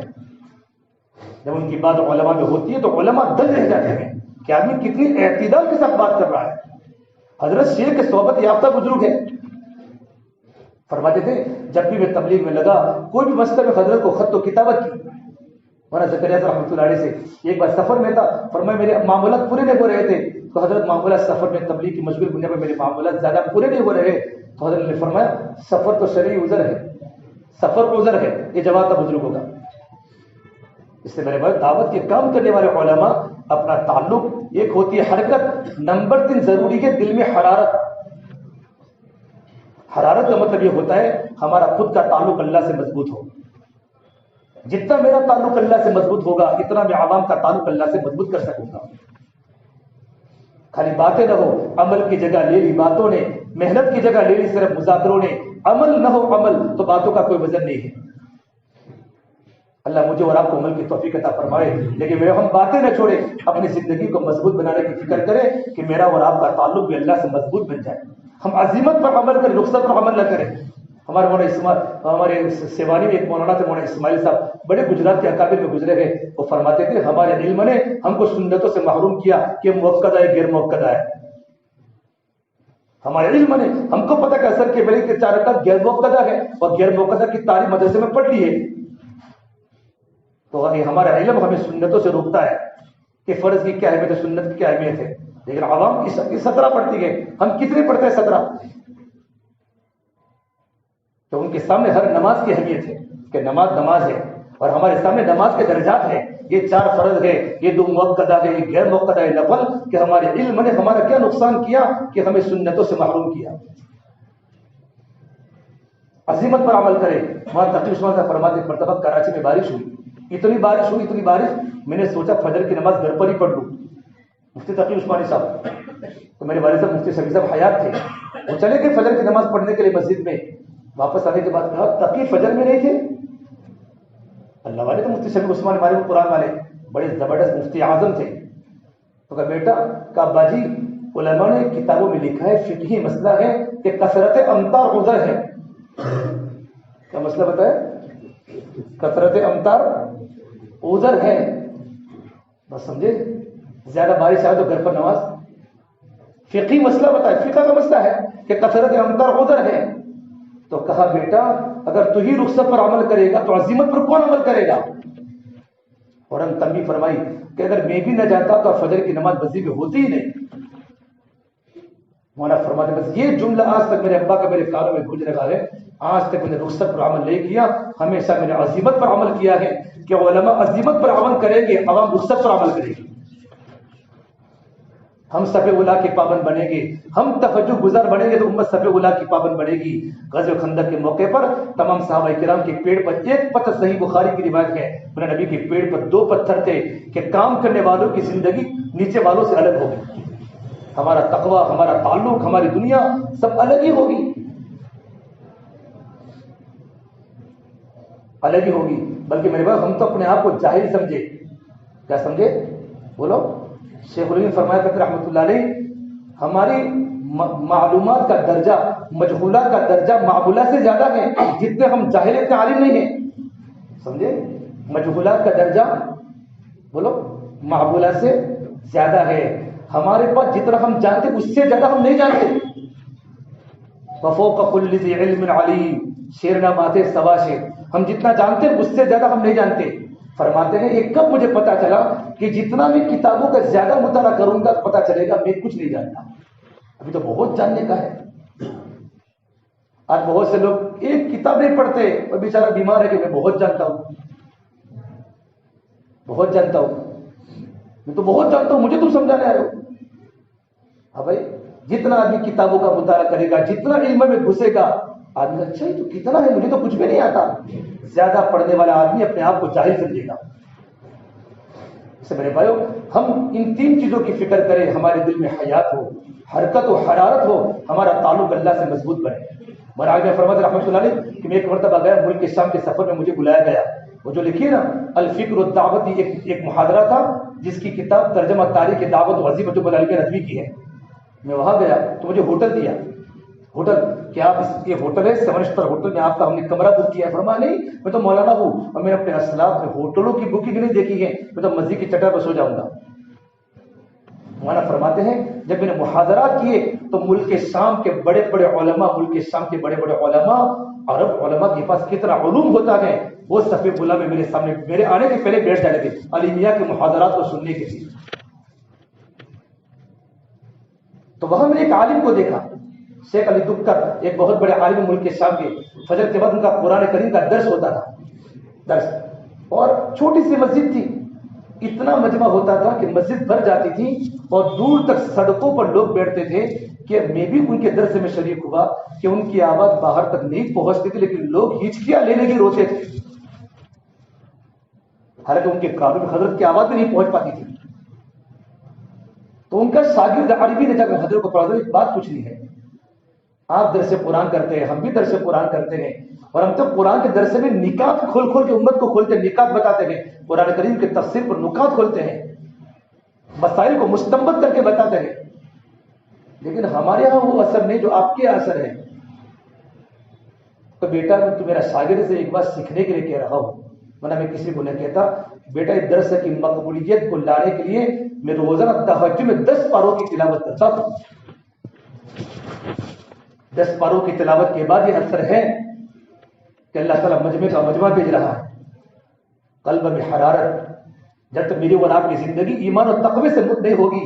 آپ نے کہا تھا معاذ بن جبل کو, تو اللہ کے نبی صلی اللہ تبارک و تعالیٰ علیہ وسلم نے حضرت معاذ کو یمن روانہ کیا, ابو موسیٰ اشعری کو معاذ, دونوں کو روانہ کیا, دونوں کو الگ الگ علاقے میں بھیجا. لیکن دونوں کبھی کبھی ملتے تھے. ابو موسیٰ اشعری 23 کے علاقے میں تھے, میرا وہاں جانا ہوا ہے, 23 کے علاقے کے تھے, اور معاذ بن جبل نیچے صنعاء کی طرف تھے. نہیں, ابو موسیٰ اشعری صنعاء کی طرف تھے اور معاذ بن جبل 23 میں تھے, یمن کا علاقہ ہے 23. یہ دونوں کی کبھی کبھی ملاقات ہوتی. اور آپ نے کہا تھا دونوں کو, کیا فرمایا تھا جاتے وقت, یسرا ولا تعسرا, دین کو آسان بنا کے پیش کرنا, مشکل بنا کر پیش بس کرنا. بشرا ولا تنفرا, لوگوں کو جنت کی بشارت سنانا, لوگوں کو ڈرانا مت, نفرت مت دلانا. لوگ بشارتیں سنتے, نفرت نہیں سنتے. یہ آپ نے ان کو سکھائی ہدایات کیسے دین پہنچانا. جب دونوں آپس میں ملتے تھے تو کبھی یہ نہیں پوچھا تمہارے علاقے میں کیا ہے, تمہارے علاقے میں کیا ہے, کتنی سیلری ہے, کتنا پگار ہے. اور جب دونوں آپس میں ملتے تو کیا باتیں کرتے تھے, تمہارا قرآن کریم کا پڑھنے کا معمول کتنا ہے رات کا, لکھا ہے کتاب میں.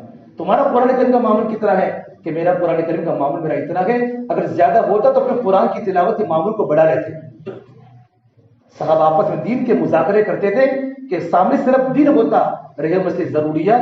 یہ اللہ تبارک و تعالی ہم قرآن کریم میں اور آیت پڑھتے ہیں وَمَن يَتَّقِ اللَّهَ يَجْعَل لَّهُ مَخْرَجًا وَيَرْزُقْهُ مِنْ حَيْثُ لَا يَحْتَسِبُ وَمَن يَتَوَكَّلْ عَلَى اللَّهِ فَهُوَ حَسْبُهُ. یہ کس کے لیے ہے؟ میں اور آپ تو پڑھتے ہیں لیکن کس کے لیے ہے؟ کہ جس کی زندگی میں تقوی ہوگا اللہ اس کو ہر مشکل سے نکالے گا.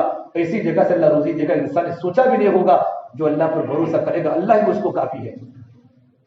ہم تو پڑھتے ہیں روزانہ قرآن کریم کی آیات کو. تو میرے بھائی ہماری ذمہ داری ہے اپنا تعلق اللہ سے مضبوط کریں.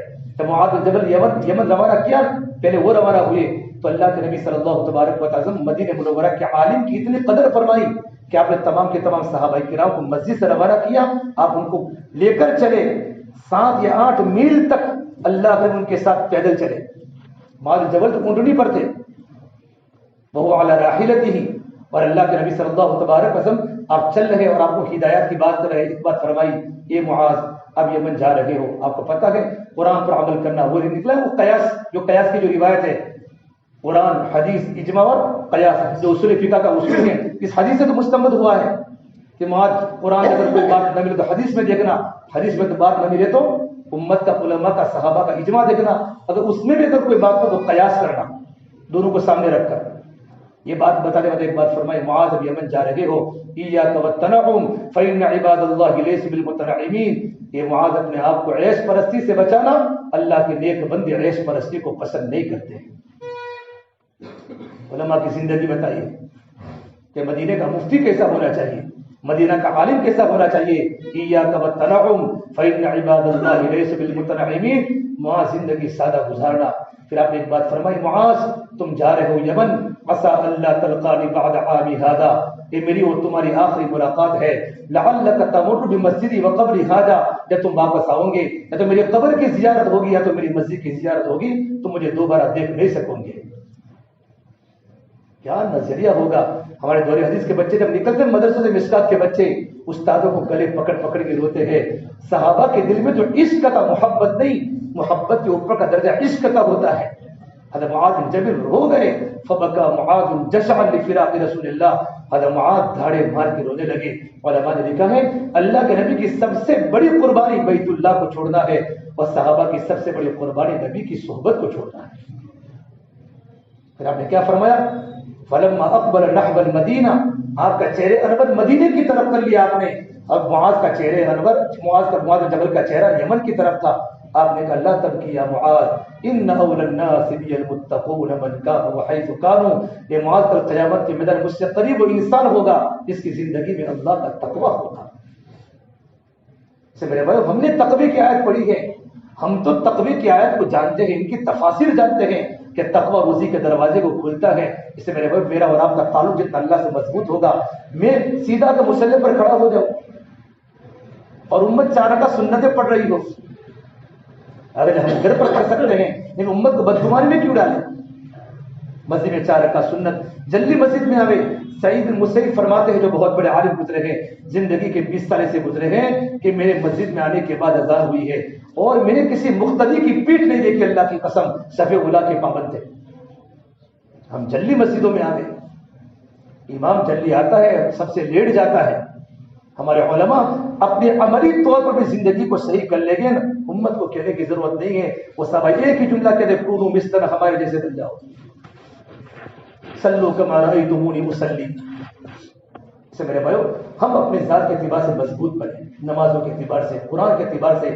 ہمارے بہت سے علماء معاف کرنا قرآن نہیں پڑھتے، قرآن نہیں پڑھتے. ہمارے کوئی معمولات نہیں ہے، ہماری بزرگوں سے نسبت نہیں ہے.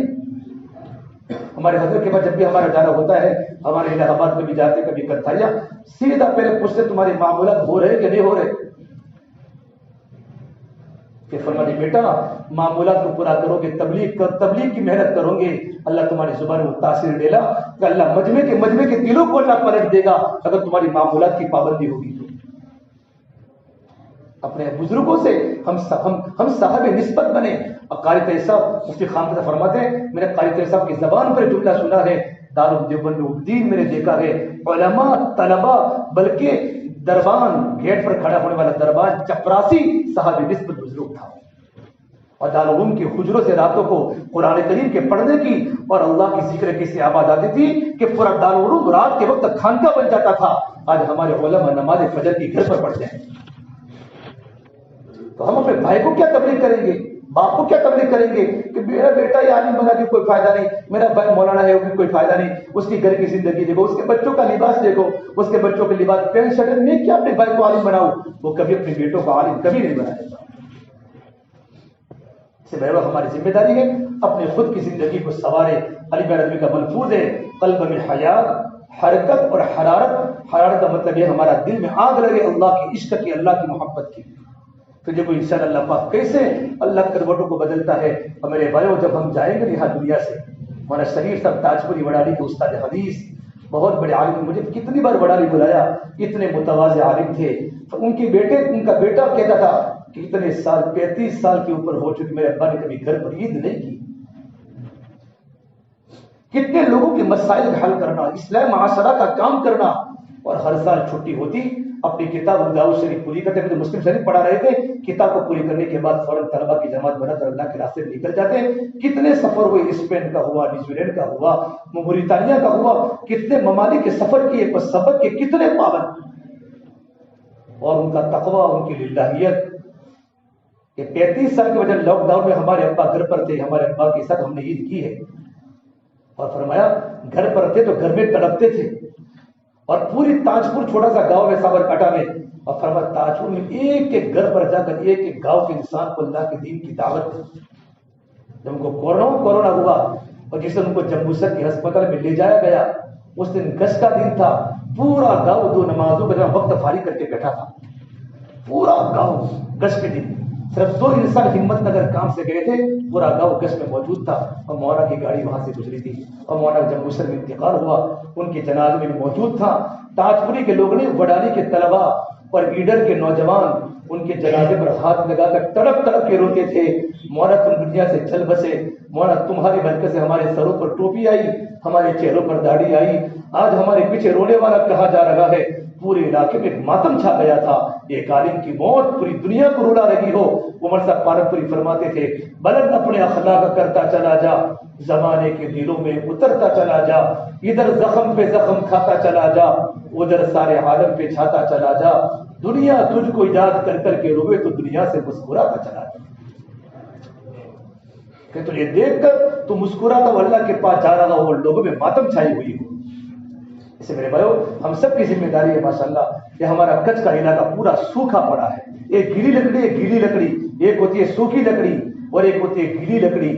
سوکھی لکڑی جلدی جیسے تم نے انگارا جل جائے گی۔ یہ علاقہ پارکپور کا ہے، محسانہ کا ہے، سورت کا ہے۔ یہ کچھ کا علاقہ گیلی لکڑی کا ہے۔ گیلی لکڑی جلدی نہیں جلتی، اس کو جلانا پڑتا ہے، بار بار بجھے گی پھر جلانا پڑے گا، چونکہ نیلا لکڑا ہے، دھواں نکلے گا، کتنی محنت کرے گا تب جا کر ایک علاقہ اوپر آئے گا، اور اللہ پاک آپ کی محنتوں کو ضائع نہیں کرے گا۔ ان اللہ لا یضیع اجر المحسنین، اللہ پاک نیک کام کرنے والوں کے اجر کو اللہ پاک کبھی ضائع نہیں کرتا۔ اس سے میرے بھائیو وقت ہو چکا ماشاءاللہ، آپ لوگ مدرسہ پڑھا کر آئے ہیں، آپ کو شام کو بھی پڑھانا ہے۔ ہمارے علماء فکر مند رہے، امت کے بعد اپنی زندگی کے اعتبار سے بھی اور امت کے اعتبار سے بھی ہمارے علماء فکر مند رہے، اور محنت کر کے گلی گلی میں جا کر مدرسہ آنے والی جماعتوں کے پاس بیٹھے۔ آنے والی جماعتیں بہت ساری ایسی ہوتی جن کو کچھ نہیں آتا، ان کی سورہ فاتحہ صحیح نہیں ہوتی، کیونکہ بعض علاقوں میں غالب بھی نہیں ہوتا۔ ابھی ہماری جماعت بن رہی ہے، ہر مولانا صاحب جب مولانا علی بن ندوی وہاں پہنچے تو ایک بات فرمائی تھی، مولانا علی میاں میں دنیا سے جا رہا ہوں، میں چاہتا ہوں ہمارے ہر جماعت میں ایک عالم اور ایک حافظ ہو۔ کب وہ دن میں دیکھوں گا کہ جماعت اللہ کے راستے میں جا رہی ہو اور جماعت کو لے کر چلنے والا ایک عالم ہو جو ان کو صحیح مسائل سمجھا سکے، ان کی نماز کو سکھا سکے۔ حضرت عثمان ذی النورین، حضرت علی مرتضیٰ لوٹا لیتے تھے، آؤ میں اللہ کے نبی کا وضو سکھاؤں۔ ہمارے مفتی خاموشہ فرماتے ہیں کبھی کبھی مہینے میں 2 ہفتوں میں ایک تم پورے مسجد کے مصلی بلا کر پریکٹیکلی ان کو نماز سکھاؤ، نماز کے ارکان سکھاؤ، نماز کی سنتیں سکھاؤ، رکوع کا طریقہ سکھاؤ، سجدے کا طریقہ سکھاؤ کہ نماز اس طریقے پر پڑھی جاتی ہے، اور نماز میں کیا پڑھتے ہیں، سب لوگ تو جماعت میں نہیں کرتے، تم کو نماز کیسے سکھانی؟ ہماری ذمہ داری ہے۔ ہمارے ابھی ہمارے ماہر ہمارے مدرسے میں ایک مولانا تھے، مولانا عطا اللہ صاحب مولواسی کا انتقال ہو گیا، وہ آدمی بڑھ ان کی کتاب ہے میرے مدنی آقا کی نماز. وہ دیہاتوں میں جا جا کر لوگوں کو پریکٹیکلی نماز سکھاتے تھے. انس نے فرمایا تمام شاگردوں کو کہ میں اللہ کے نبی کا وضو سکھاؤں. لوٹا لیا. پریکٹیکلی ایک وضو کا بیان ہے, ایک وضو کا طریقہ ہے. اور ابن مسعود نے فرمایا الا اصلی بکم صلاۃ رسول اللہ, کہ میں تم کو اللہ کے نبی کی نماز پڑھاؤں. ابن مسعود اس امت کے فقیہ ہیں, اس امت کے فقیہ ہیں, اور اللہ کے نبی کے گھر اتنا آنا جانا تھا. صحابہ کرام فرماتے تھے ہمیں تو بات میں پتا چلا ہے کہ اللہ کے نبی کے گھر کے نہیں گئے, ہم تو حضور کے گھر کا فرض سمجھتے تھے. اتنا بڑا علم حضور کے پاس انہوں نے لیا ہے. اپنے یہ مختلف جو آتے ہیں نماز پڑھنے, ان کو نماز کا طریقہ پریکٹیکلی سکھاؤ, وضو کا پریکٹیکلی ان کو طریقہ سکھاؤ کہ وضو کیسے کیا جائے. امت کا تم وضو دیکھو کہ رونا جائے گا, کیسے لوگ وضو, کیسے مسافہ, کیسے مسا کرتے ہیں لوگ, یہ الٹا مسا کرتے ہیں, پتہ نہیں کیا کیا مسا کرتے ہیں. ہم ان کو مسا کا طریقہ سکھاتے ہیں. میرے بھائیو, امت صحیح نماز پڑھے گی تو دعا قبول ہوگی. اس لیے ہماری ذمہ داری ہے ان فکر کو زندہ کرنے کے اللہ کے راستے میں نکالا جاتا ہے کہ فکر ہماری ہو. جب اللہ کے راستے میں نکلیں گے, دین کے مٹنے کا درد میرے اور آپ کی زندگی کے اندر آئے گا, امت میں چلنا ہوگا, امت میں پھرنا ہوگا, تو میرے بھائی اللہ بہت بڑا کام دے گا. آخری بات کہتا ہوں, مولانا علی ندوی رحمۃ اللہ, مولانا اپنے مولانا الیاس رحمۃ اللہ علیہ میوات کے اجتماع میں جا رہے تھے, میوات کے جلسے میں. وہاں میوات والے اجتماع کو جلسہ بولتے ہیں, میوات کے اجتماع میں. تو علماء دیوبند ساتھ میں تھے, مولانا حسین مدنی, مفتی اعظم افات اللہ صاحب, مولانا رائے پوری, حضرت زکریا صاحب رحمۃ اللہ علیہ, اتنے بڑے بڑے علماء موجود تھے بیل گاڑی میں. اور میوات کی خطرناک گرمی, گرم گرم لو, بخاری شریف پڑھانے والے مولانا مدنی, مولانا رائے پوری, کیا علماء ہے, ان کا نام لیتے ہماری زبانیں میٹھی ہو جاتی ہے. اتنی خطرناک گرمی پڑ رہی تھی. تو کسی نے کہا, حضرت شیخ کو فرمایا کہ تھوڑا سا کپڑا لگا لو, کپڑا گرم گرم لو کی وجہ سے ہماری, اور ریگستان میں پتا ہوگا جب گرم گرم لو چلتی ہے تو چہرے کیسے جلتے ہیں. تو کہ مجھے جیسا کو پوچھیں گے اطاعت, بڑے بڑے علماء اطاعت, تو مجھے سے فرمایا کیا کہا تم نے, کہا تھوڑی تھوڑی صرف چادر لگا دے تاکہ گرم گرم لو سے ہمارے چہرے بچ جائے. فرمایا تم گرم گرم لو کی بات کرتے ہو, اللہ کی قسم میں تو میوات کی سفر میں جنت کے بعد نصیب کو محسوس کر رہا ہوں, اور میں غزوہ تبوک کو یاد کر کے خوش ہو رہا ہوں. حضرت شیخ فرماتے ہیں اتنا کہنے کے بعد ہم بیل گاڑی میں جا رہے تھے اور جنت کے مزے گرمی کے موسم میں لوٹ رہے تھے. یہ ہمارے بڑوں کو کام کا باعث استحضار تھا. ہمارے مجھ میں سے گزارے ہیں ماشاءاللہ ہمارے علماء, جنہیں علماء کرام کا سال لگ چکا ہے, ٹھیک ہے الحمدللہ, جنہیں علماء کرام کا ابھی تک سال نہیں لگا ہے, وہ علماء کرام سال کے ارادے کریں, ترتیب آپ نے بتائے, ترتیب آپ کو بتانے, 1 سال کے بعد, 2 سال کے بعد, 3 سال کے بعد ہمارے علماء اللہ کے راستے میں سال جائیں گے انشاءاللہ.